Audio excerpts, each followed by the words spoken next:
and managers. Manish, there is a fair amount of geopolitical uncertainty, but this comes at a time when some of the domestic, cues are looking a lot better than what they were, say, 6 months ago.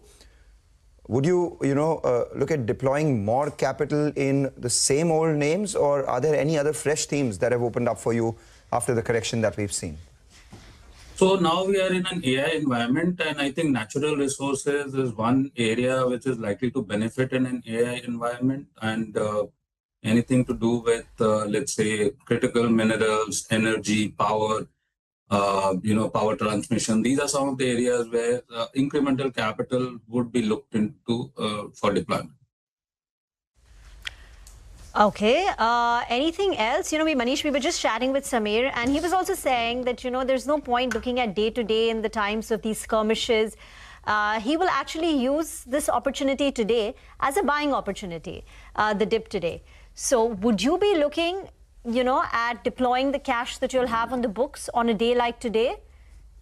Yeah, 100%. So incrementally, whatever flows we are getting, we are buying, and even today we are buying. So, we have seen that in the past also, whenever there's geopolitical skirmishes and market gives a knee-jerk thumbs down, in the next 6 to 9 months, all of that is probably recovered.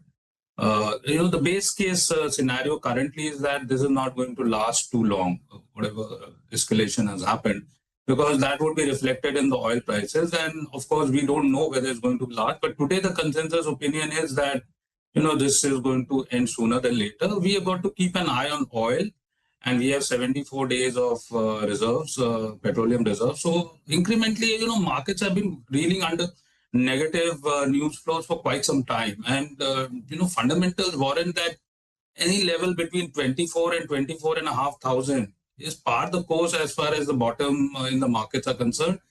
Today, we are in a risk off, and I would probably believe that that gives a golden opportunity to buy stocks. Okay. All right. Hi, Manish. Good morning. Good to see you in. Golden opportunity to buy. But what to buy?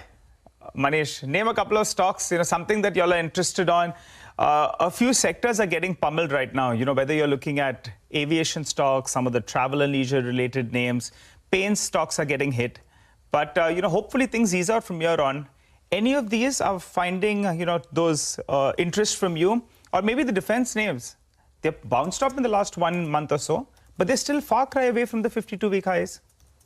So auto components, tire companies, which have also got hit today, these are within the buy list because, auto space as a whole is looking quite bullish from the next 4 quarters point of view. So that is one area. Any correction would warrant an increase in exposure out there.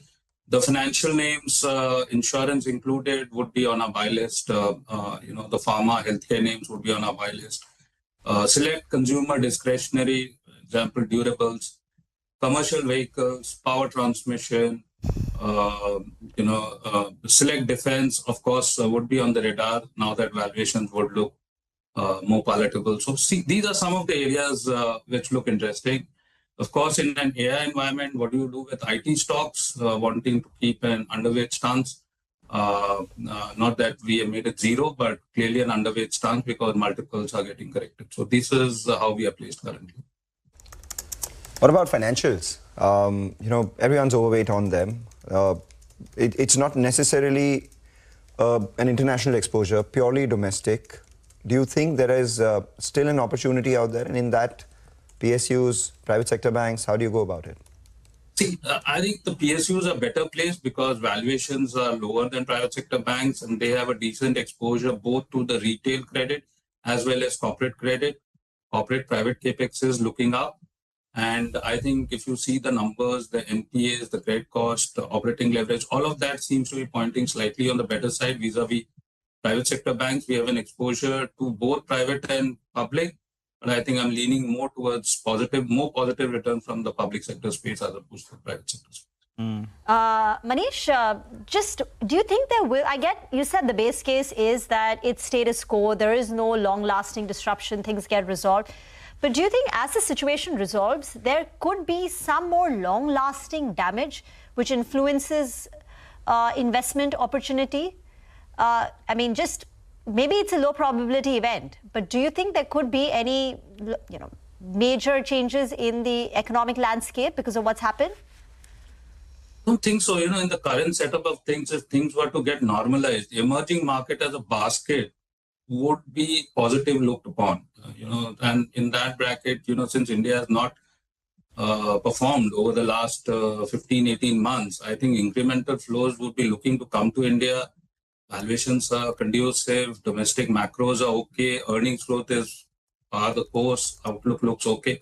So from that point of view, emerging market as a basket looks okay. If things get normalized, news flows tend to be normalized, we should see inflows rather than. Manish, what about central bank support? The RBI has been infusing liquidity and done a very good job, actually. What are you all penciling in with regard to central bank action from here on? This crude spike, it puts it into a little bit of a tizzy, and the rupee as well has weakened a little bit. Do you all expect further rate cuts in this year? Because in the near term, that'll put pressure on some of these banking names. But in the longer term, things should recover. As we are seeing, credit growth has picked up now. For the NBFCs, the cost of borrowing as well, the benefit is likely to flow through in the coming months.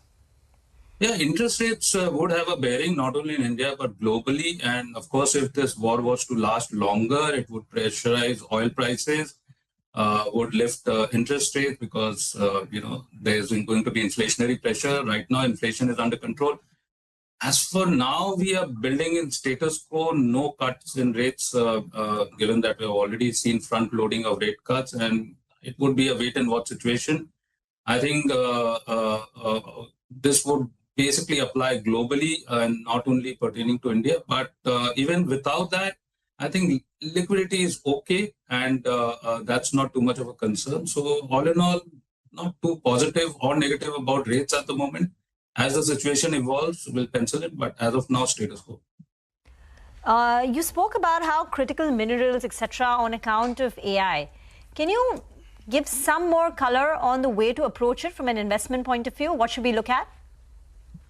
All the metal companies, these are basically plays on critical minerals. You have the established names. Copper is going to be in demand long term. Aluminium, silver, obviously, and a few others where rare earths, where we don't have too much of a direct play. But these are some of the areas where these are natural resources which will be required. Energy amongst them will also be required. So these are some of the areas in critical minerals, which would be, according to me, a direct play on AI into the medium to long term, as opposed to GPUs and RAMs, where India doesn't have a play, and we are catering to only the infra buildup from the point of view of HVAC and gensets and generators, wires and cables. Apart from them, critical minerals, according to me, would be a direct play on here. All right, take that point. Thanks a lot, Manish, for joining in. Wish you good luck for the current uncertainty, and obviously for all the investment bets that you make. We take a short break now. Come back on the other side. The management of Supreme Industries joins in to talk about the outcome.